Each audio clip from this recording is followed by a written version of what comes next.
Ici, Londres. Les Français parlent aux Français.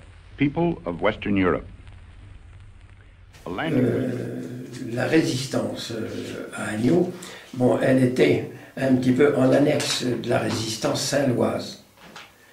Bon, il y avait des groupes de résistants, notamment dans les PTT, dans les chemins de fer et à l'EDF.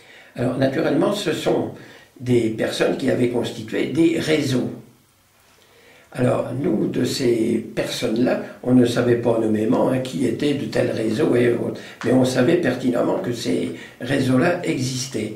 Alors sur la commune d'Agneaux, il y a eu des éléments qui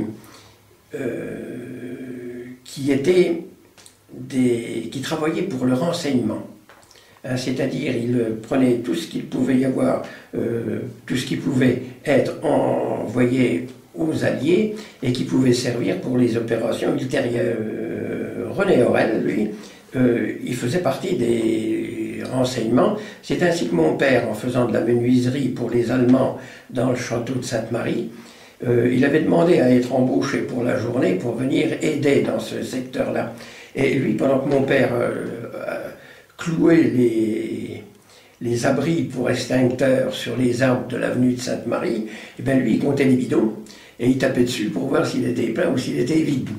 Le supérieur de l'Institut avait, craignant que la cloche de l'Institut ne soit prise pour être fondue pour faire des munitions, il avait demandé à mon père, qui était ouvrier occasionnel pour l'Institut, de descendre la cloche et de l'emmener quelque part.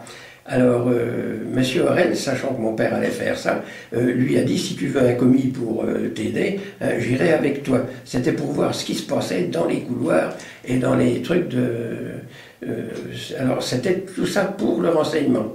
Entre parenthèses, la petite cloche de l'Institut a fini a fini la guerre, derrière un tonneau de cidre, chez mon père, près de la centrale électrique, quoi. Ces personnes-là qui ont fait partie de la résistance ont été très discrètes par la suite. Et ces personnes-là, j'ai travaillé avec à la mutualité avec quelqu'un qui a été membre de la résistance à Coutances. Mais j'ai travaillé de nombreuses années avec. C'est lorsqu'il est parti en retraite que j'ai appris qu'il était résistant. Il ne s'est jamais vanté de rien. J'ai fait du sport avec un monsieur Jean-Étienne. On l'a fréquenté assez longtemps et tout, mais jamais il n'a été question d'actes de résistance. Ils ont été des plus discrets. On a pu connaître les gens qui avaient fait de la résistance souvent, c'est qu'après, une fois la guerre finie, ils ont fait une association. Et dont de Gouville, s'il n'était pas le président, devait être un membre du bureau.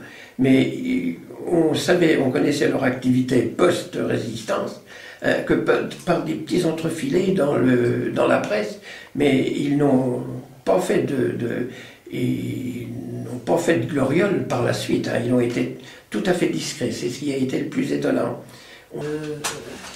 À la fin de la période d'occupation, mon père, un jour, a été arrêté. Les Allemands sont arrivés à la maison pour le chercher et ils l'ont emmené.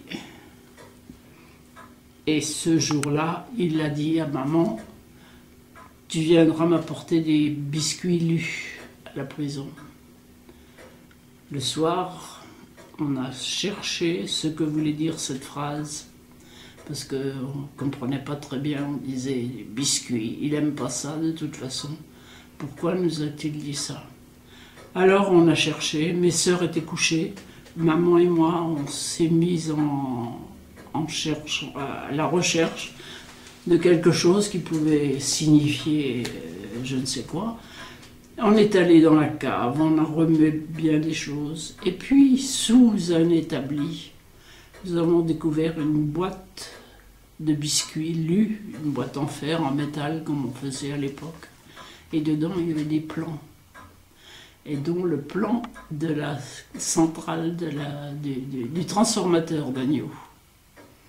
Alors, on l'a pris, on l'a brûlé, évidemment. On s'est dit s'ils viennent fouiller, ils trouveront. Alors, on a tout brûlé. Et c'est ce jour-là qu'on s'est rendu compte, qu'on a appris que mon père faisait du renseignement. On peut toujours appeler ça résistance, mais c'était plutôt du renseignement. Mais on a tous fait quelque chose de résistance. C'était pas une résistance, on n'avait pas une grenade dans chaque main, hein, mais on résistait. Par exemple, le 14 juillet, je me souviens que je faisais des petites fleurs en tricot, bleu, blanc, rouge, de façon à se les mettre sur le revers de la veste. Ça ne donnait pas grand-chose, mais c'était notre marque de résistance. On avait même ensemble imaginé un plan pour quand les Allemands partiraient, où on se serait ensemble installés. Il avait une carabine à plomb, et puis moi, je pense que j'avais pas grand-chose sans doute, parce que je n'avais pas de carabine, mais lui, il avait une belle carabine à plomb. Et on dit, on sera là, puis quand ils partiront, ben tiens, on fera notre résistance.